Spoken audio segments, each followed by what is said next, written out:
Hello, I'm Wayne Tunks, and welcome to Rate This Pop. Well, she's everywhere.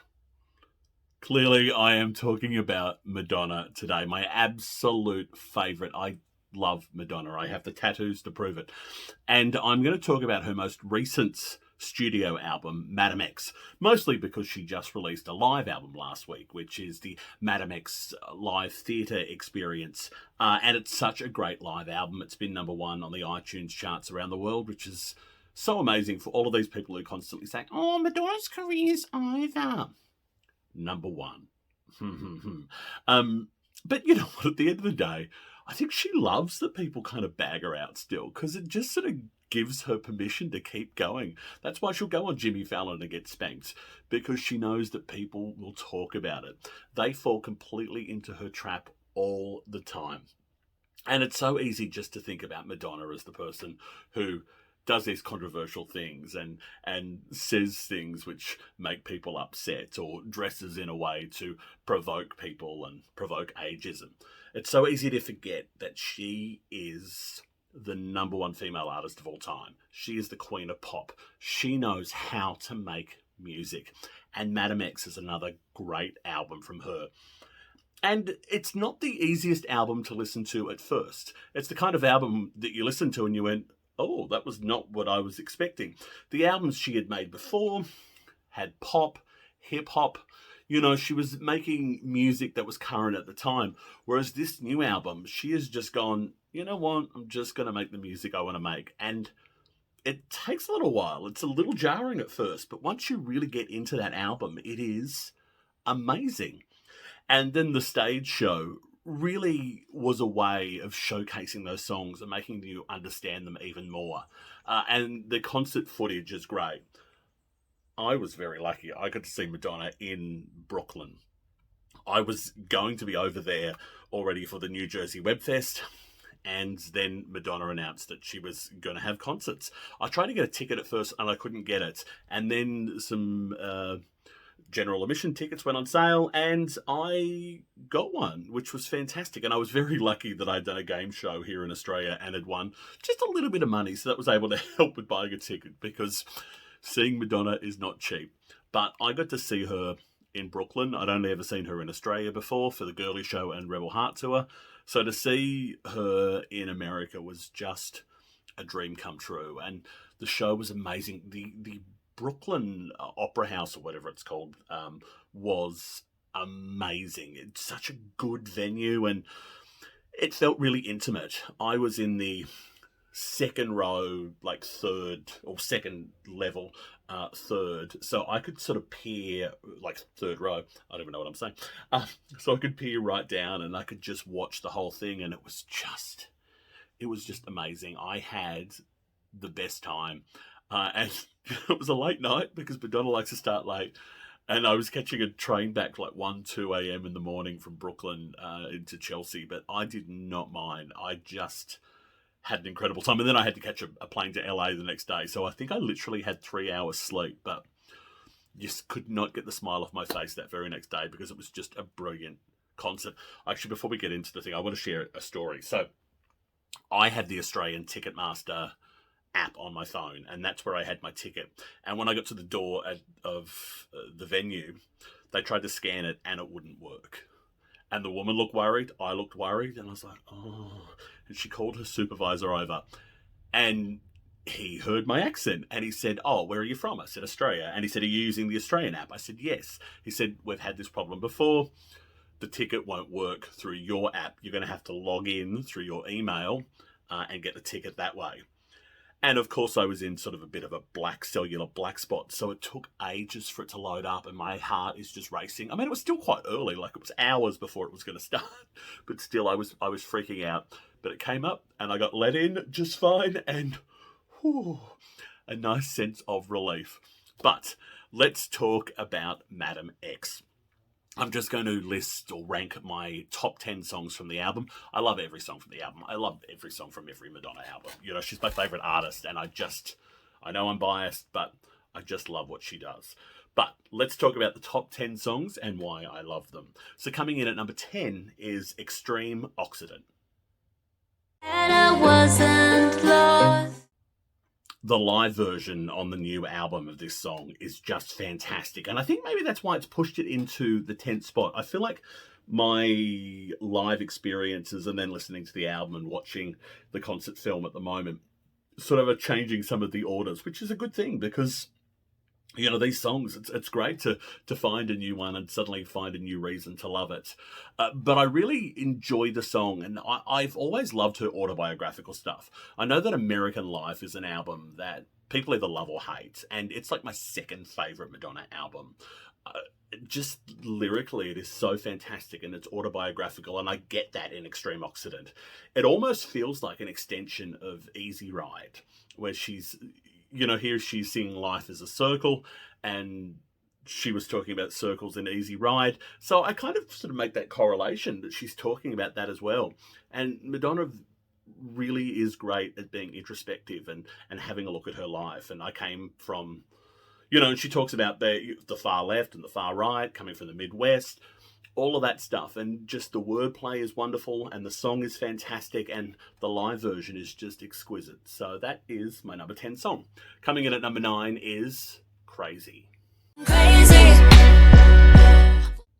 Since the live album and film have come out, Crazy has gone crazy on Spotify. People have really been loving this. Apparently, it was used in some ads, which is why people are listening to it, which is any way that people discover it, I'm happy with it.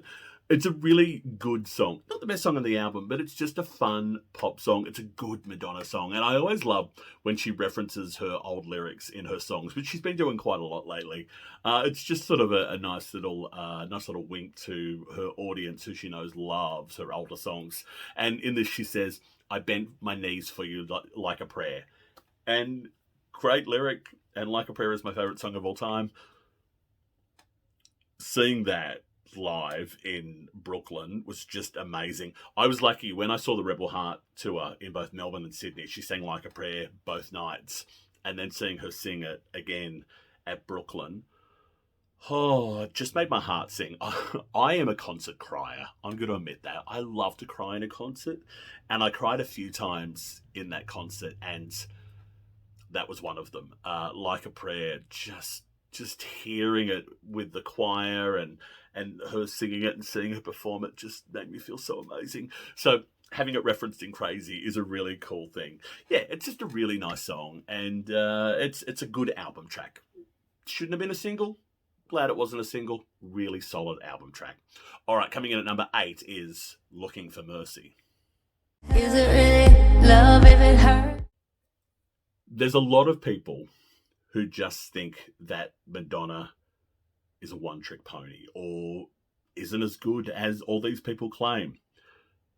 But they really don't understand the depth of emotion that she puts into her work. She doesn't need to be the best technical singer because she emotes so wonderfully. She lets us into her world, into her emotions, into her heart. And that's what we get with so many of her songs. The really lovely ballads do that. And Looking for Mercy is a lovely ballad. On the Outside, I'm Strong. Hold My Hand, Please Sympathize. I hear the song, I hear her yearning and her delivery, and I hear her heart, and I connect. And that's what I want to do. And that's what I've done for so much of my life with Madonna music.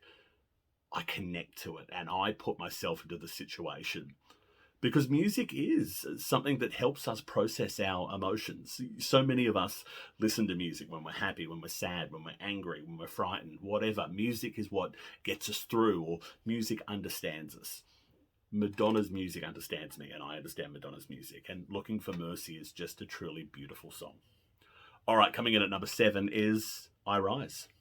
Hold on to the little bit of magic in it. If I had done this video when the album first came out, I Rise probably would have been in the top 3. I reckon it would have been at number 3. So it slipped down a little because I've grown to love some of the other more, but I still love I Rise so very much. It's a great song. It has really great message, and Madonna's vocals are really fantastic. Died 100 times, managed to survive. She has. She's gone through so much, as we all have. You know, this is a really inspirational song. She is saying no matter what is thrown at you, you can stand back up again. You can rise. She tells us that. I believe her because she's done it. And, you know, I can do it as well. Inspirational. Such a fantastic song. This was really great live as well. Seeing her and the band, you know, moving out together while singing this, leaving the concert venue. Yeah, it just really made my heart sing, and I just didn't want the night to be over, even though I was like really tired. But I was loving it. I just wanted to follow them wherever they were going, but I was a level up, so I couldn't do that. All right, let's move on to number 6, and it is Batuka. When the album first came out, I didn't really understand Batuka. I thought, oh, this is nice. And then the music video came out, and I was like, ooh, suddenly I'm getting into this a little bit more. I did a bit more research, and I learned about the origin of the song and of the style of singing and of the wonderful choir that Madonna was using, and I really felt it with my heart. And then seeing it in concert, it just blew me away. I think this was the other place where I cried during this. It just was so emotional, and it was presented so well. It's a really fantastic song, and just the orchestra, the Batuka Dieras, I'm sorry if I pronounced it wrong, they are just incredible and sound so good, and it's a joyous celebration against oppression. And what a fantastic way to fight oppression with such joyful music and joyful singing and dancing, and it just kind of gets you moving as well and wanting to change the world. And it's got that fantastic line, get that old man, put him in jail, which is talking about the ex-president. And yeah, fantastic song. And if you haven't seen the Batuka film clip, go see it. I think it is the 3rd best music video from this album. 2nd, 3rd, it's very tight between it and Dark Ballet. And I'll mention my favourite very soon. But Batuka, great song. All right, let's move on to the big duet, which was at number 5, and it is Medellin. 1, 2, 1, 2. Just like she had worked with Justin Timberlake on 4 Minutes, Madonna knows when somebody is hot and to use them. And when she worked with Britney on Me Against the Music. And she did it with Maluma as well. Maluma, who is hubba a good-looking man. And Madonna and he just work so well together. Medellin is a really fun song, and I think it was an interesting first single. And at first I was like, oh, is this a good first single or not? But I think it worked really well, and I did love the music video. It was very bombastic and big and you know, and arrogant and there, and I loved it. And I loved her both having light hair and dark hair in the one music video, which just... yeah, it was a really big and good thing, and I loved it. It's a fun song. I think the 1-2 cha-cha-cha stuff works really well, and the slow down poppy, so good. Love it. I actually was driving before, and I was listening to the live album, and Medellin came on, and I was just really into singing it. And of course I was singing the Spanish stuff that I don't know what it means, and I'm probably singing it really wrong and singing really offensive words, but I don't know. I'm still going to try and sing it nice and loud. Fun song, really good, solid start for first single for the album. All right, let's move on to number 4, and it's I Don't Search, I Find. I don't search. On my very first listen of Madam X, I Don't Search, I Find was my favourite song on the first listen. And I've loved it the whole way along. And I loved it when she released a single and there were remixes. Those remixes are really, really good. It's a shame there was no music video because I think it could have been really fun and really good. But great song. Enjoyed hearing that in concert as well. I Don't Search, I Find, I Found Peace. And when you listen to the lyrics and you read the lyrics, on the surface, it's just a great and solid pop song. But when you delve a bit further, it's really hopeful and it's really beautiful. And it's just a wise woman who has lived reflecting back on her years and her life, and it's just really great. That kind of makes me emotional. Um, Solid pop song. I just really wish that she still got radio airplay and that more people were able to discover these songs, because people should hear them. They are fantastic. So if you're just watching this because, you're a friend of mine, not just because you're a massive Madonna fan, go listen to I Don't Search, I Find, because it's a really good song. All right, let's move on to number 3. And we're moving on to songs that are on the massive echelon of songs that I just love with every fibre of my being.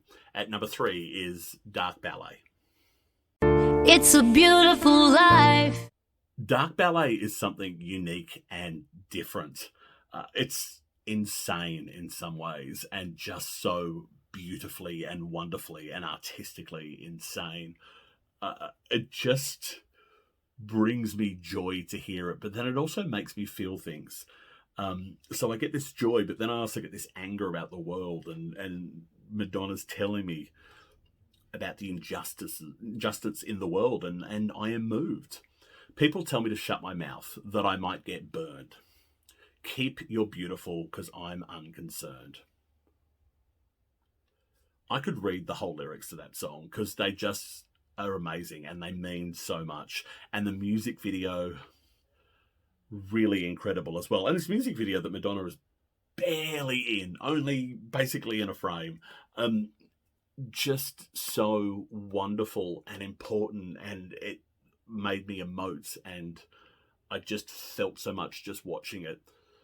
She understands the world, and she really identifies with the people who have gone through a lot in life, and I believe it. I believe what she is telling me, and I love her for that. All right, let's move on.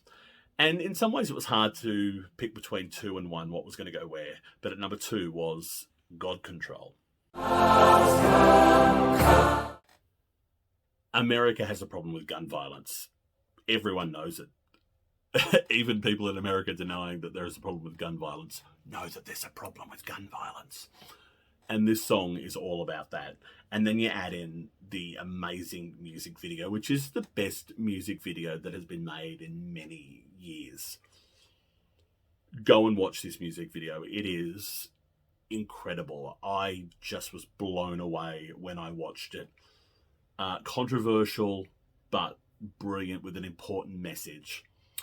And I love that, like Dark Ballet, this song is just insane. It goes through so many different levels, and it's this fantastic disco song, but it's also got this great message, and there's gunshots, and there's craziness, and Madonna talking about being insane. And you know what? She probably is, and that's why she's wonderful, creatively insane.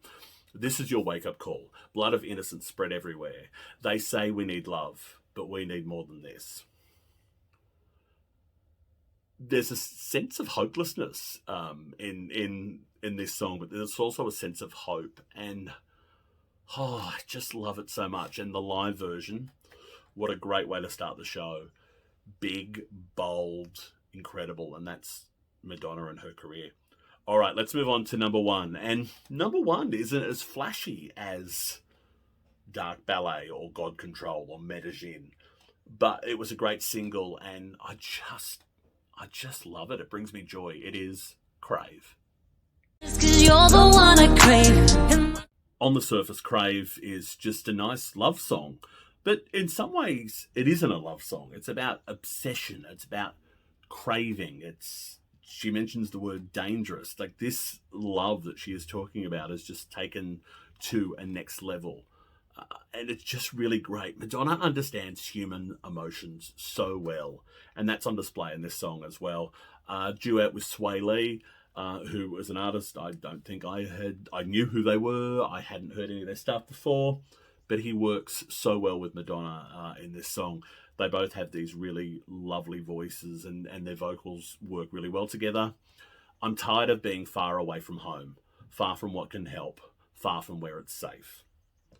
And we've all been there as well. And home is a state of mind. And that's what I get from this as well. So it is this craving for this person or this thing, but also this longing for home at the same time, which we crave. And I just sort of want to wrap love around Crave because it's a beautiful song, and very early became my favourite song on Madam X and is still my favourite song on Madam X. I'm upset it wasn't included in the live album, but I really enjoyed watching it live, and I will listen to the original version any day of the week, and often I do. So that is my Madam X top 10 ranking. Please let me know in the comments below how you would rank the album, what your top 10 would be, because I always do enjoy reading those. Remember to like and subscribe, and I will be back again next week with another pop ranking video. Because, you know what, it's pop music and we should talk about it. All right, I'll catch you next time. Tongues out.